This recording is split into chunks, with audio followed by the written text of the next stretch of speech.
passionnant. Bonjour Christophe. Bonjour. Alors, attention. Bonjour. Magali, je vous laisse poser votre barre Voilà. et commencer votre présentation. Bonjour. Pardon. Comment voyez-vous l'assurance de demain à un horizon de, disons, 3 ans? Alors en fait, dans l'industrie des services financiers, le secteur de l'assurance est probablement celui dont le modèle de service va le plus évoluer. Alors pourquoi? Parce que les usages changent. On ne va plus assurer un bien, une automobile, mais un usage. Assurer la mobilité va devenir la norme. Également parce que les nouvelles technologies offrent de nouvelles possibilités. On ne va plus se contenter d'indemniser les conséquences financières des sinistres. On va avant tout chercher à les prévenir. Donc je m'explique. En installant des capteurs dans les maisons, on peut détecter des fuites d'eau, on peut géolocaliser et missionner un plombier au domicile de la personne, faire réparer la canalisation et ainsi éviter un dégât des eaux. Et enfin, parce que de nouveaux risques font leur apparition, une entreprise aujourd'hui peut déposer le bilan suite à une cyberattaque. Donc pour tirer profit de toutes ces évolutions, les assureurs vont devoir mettre en place des plateformes qui seront en capacité d'ajouter et de monétiser des services à la volée, mais également d'intégrer de nouveaux partenaires industriels.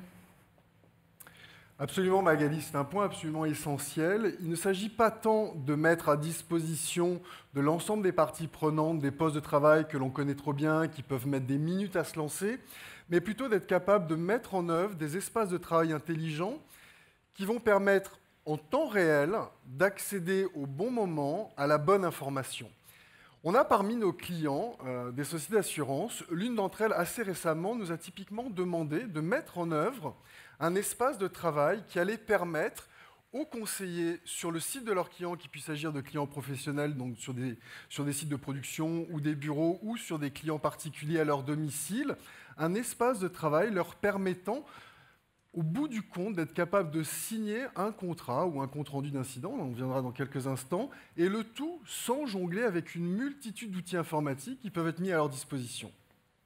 Magali, quels sont selon vous les effets de ce nouveau modèle de service sur le front des données?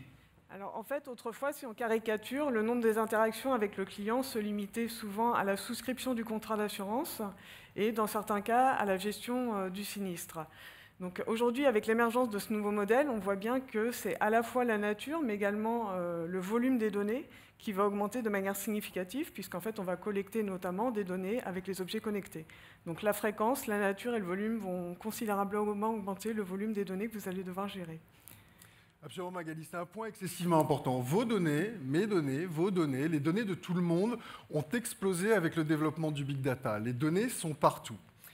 Mais sans interprétation de celle-ci, il y a peu ou pas de création de valeur. Dès lors que le digital, que la transformation digitale intervient dans les processus de transformation des systèmes d'information, on rentre dans un cercle vertueux de création de valeur.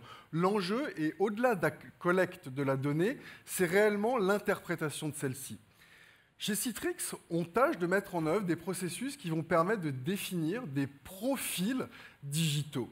Et l'enjeu, il est double. À la fois, c'est d'être capable d'analyser au travers de la collecte et de l'interprétation de ces données le comportement des utilisateurs pour éviter toute compromission des systèmes d'information, mais la collecte et l'interprétation des données permet de considérablement améliorer la connaissance des clients que l'on peut avoir. Alors, encore faut-il que cette connaissance client, elle soit partagée et disponible en temps réel entre les canaux digitaux et les canaux physiques. Parce qu'il ne va pas falloir sous-estimer le rôle des conseillers dans la transformation de ce nouveau modèle de service. Le conseil est et va demeurer un élément clé en fait, de la distribution des produits d'assurance. En témoignent notamment les évolutions réglementaires récentes. Donc en fait, si on observe que les canaux digitaux sont largement plébiscités par les clients dans les phases de recherche d'informations, de simulation, de comparaison d'offres ou encore de consultation de l'avis de leur pairs, il n'en demeure pas moins que dans bien des cas, notamment lorsqu'on est face à des solutions d'assurance qui visent à optimiser le patrimoine des entreprises, des particuliers ou des professionnels, on a besoin d'un conseil pour lever les derniers doutes qui seraient liés soit à la fiscalité, soit au fonctionnement même du produit.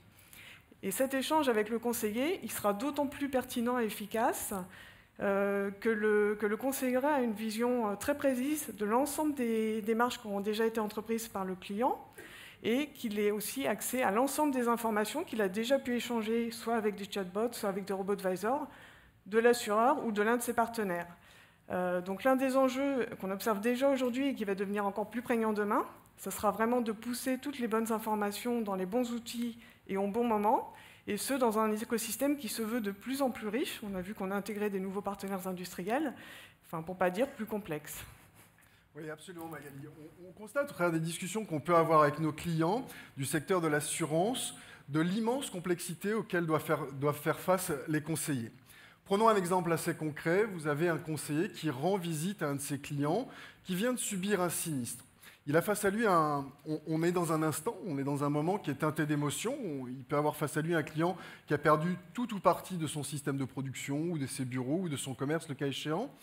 Et si à ce moment-là, il a face à lui un conseiller qui doit jongler avec une multitude d'outils informatiques pour traiter, prendre des photos du sinistre, faire un compte-rendu de l'état des lieux précisément, on se rend bien compte que la relation, elle est biaisée. Elle peut être biaisée parce que le conseiller doit utiliser des applications qui sont désuètes, certaines qui doivent se connecter, d'autres qui ne fonctionnent qu'offline, d'autres qui vont fonctionner qu'avec un smartphone.